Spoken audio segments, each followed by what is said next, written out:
di channel YouTube Vira Atiara bersama saya Vira Tiara Putri.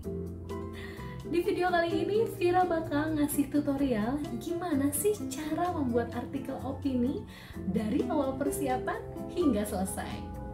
Nah, kalau di video sebelumnya Vira sudah infoin ya buat kalian tentang tips membuat artikel opini yang baik dan menarik.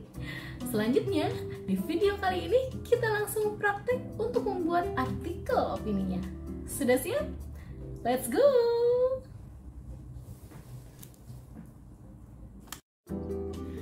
Pertama, kita mulai dengan tahapan persiapan penulisan atau disebut pre-writing. Yang harus disiapkan yaitu aspek administratif seperti peralatan kerja untuk menulis, laptop, komputer, kertas, tinta, stabilo, pensil, dan lainnya. Sumber rujukan seperti buku, surat kabar, majalah, jurnal, dan lainnya. Selanjutnya, aspek teknis. Pastikan peralatan kerja dan program dalam status oke, serta siap ya. Yang ketiga, aspek akademis. Buatlah kerangka karangan atau outline sederhana untuk memudahkan kita menulis sekaligus menghindari tumpang tindih bahasa. Gunakan pola 3P dan rumus ABC.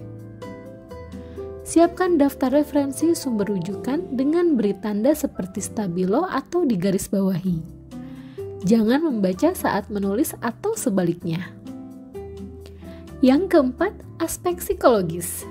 Jadikan menulis sebagai kegiatan kreatif yang sangat menyenangkan. Maka jangan pernah menganggap menulis adalah pekerjaan yang memberatkan atau menjengkelkan.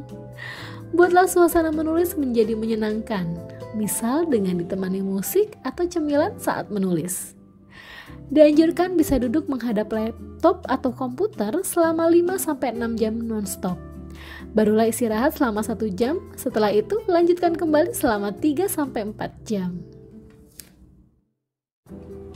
Baik teman-teman, tahapan yang kedua yaitu tahapan pelaksanaan penulisan atau writing.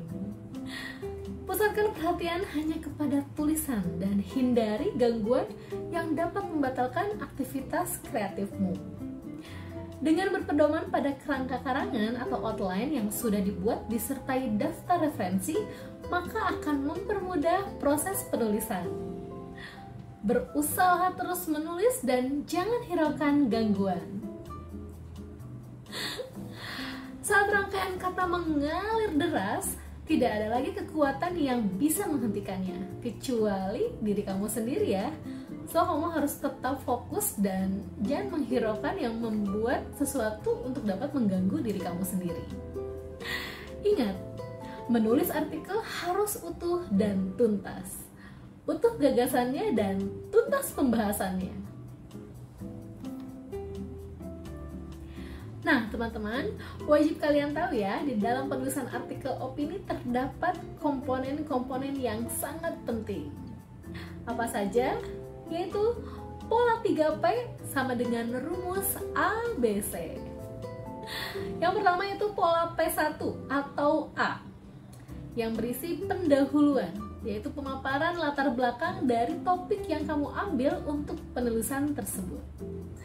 Yang kedua, pola P2 atau disebut B, yaitu pembahasan yang menjabarkan isi dari tulisan kamu. Dan yang terakhir, pola P3 atau C, yaitu penutup, bisa sebagai rangkaian kesimpulan dan pemberian saran dalam tulisan kamu. So, dalam penulisan artikel opini harus terstruktur dan berisi sesuai dengan komponen-komponen tadi ya. Perlu diingat.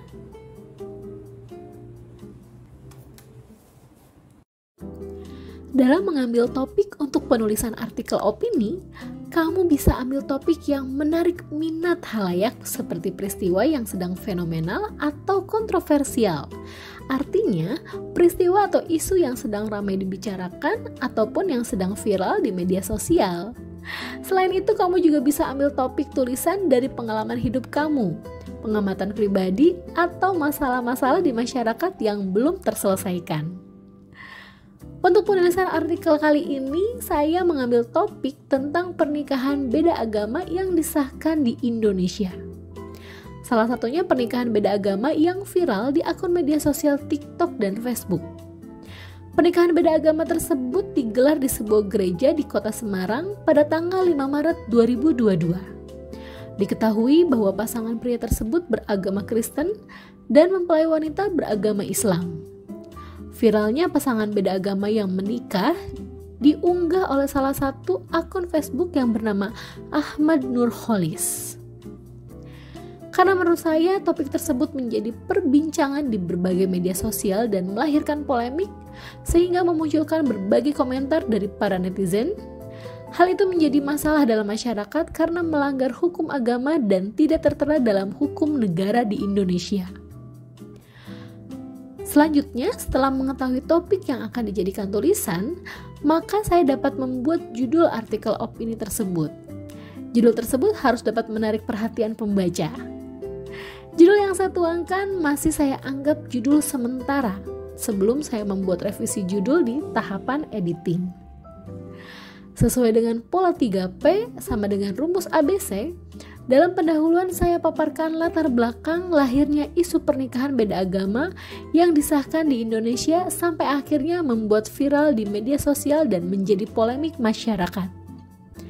Lalu pada pembahasan, saya paparkan tentang alasan larangan pernikahan beda agama dari sudut hukum agama, hukum undang-undang di Indonesia, serta akibat terjadinya pernikahan beda agama.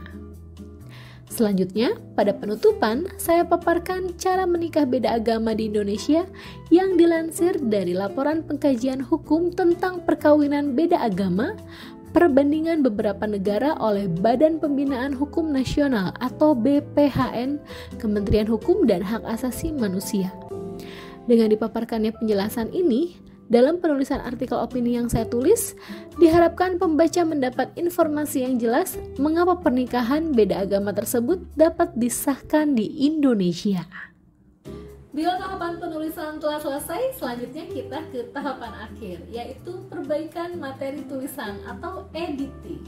Apa saja? Yang pertama yaitu revisi judul. Kita cek lagi, kita baca lagi, periksa lagi judul artikel yang sebelumnya kita beri status sebagai sementara. Oke, selanjutnya revisi intro. Intro adalah bagian dari pembukaan atau bagian pendahuluan. Syarat intro artikel yaitu ringkas, jelas, menarik, dan ditulis dalam bahasa jurnalistik yang baik. Lalu revisi komposisi.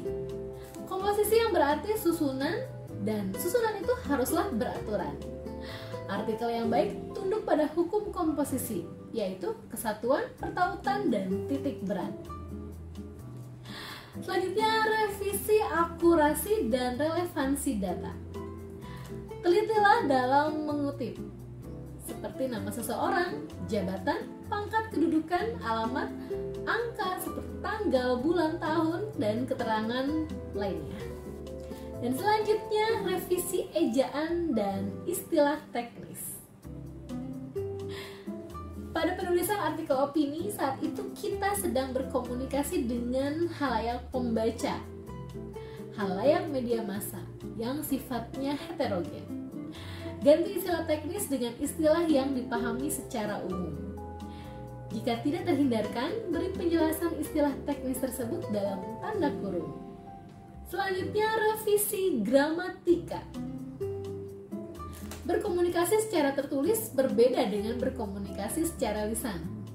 Bahasa tulis lebih menekankan pada struktur dan makna. Bahasa artikel tunduk pada bahasa jurnalistik. Gunakan kalimat-kalimat pendek, tegas, jelas, sederhana, dan mudah dimengerti. Yang ketujuh, revisi bobot dan substansi materi tulisan. Dicek kembali kita menulis untuk apa dan untuk siapa. Apakah artikel tersebut sudah memenuhi syarat, substansi, dan bobotnya? Harap diingat kita menulis tidak sekedar menghibur mereka. Kita menulis untuk memberi tahu, untuk memberi informasi, meyakinkan, membujuk, mempengaruhi, dan menghibur mereka. Dan yang terakhir, dicek kembali asumsi dampak yang diharapkan. Menulis berarti berkomunikasi. Kita akan disebut komunikator yang baik apabila memperhatikan umpan balik atau feedbacknya dari si pembaca. Baik teman-teman, demikian paparan tutorial yang telah saya jelaskan dari mulai tahapan persiapan cara membuat artikel opini, tahapan penulisan, hingga tahapan perbaikan. So, sudah siap menulis artikel opini? Lebih baik baru memulai daripada tidak sama sekali ya.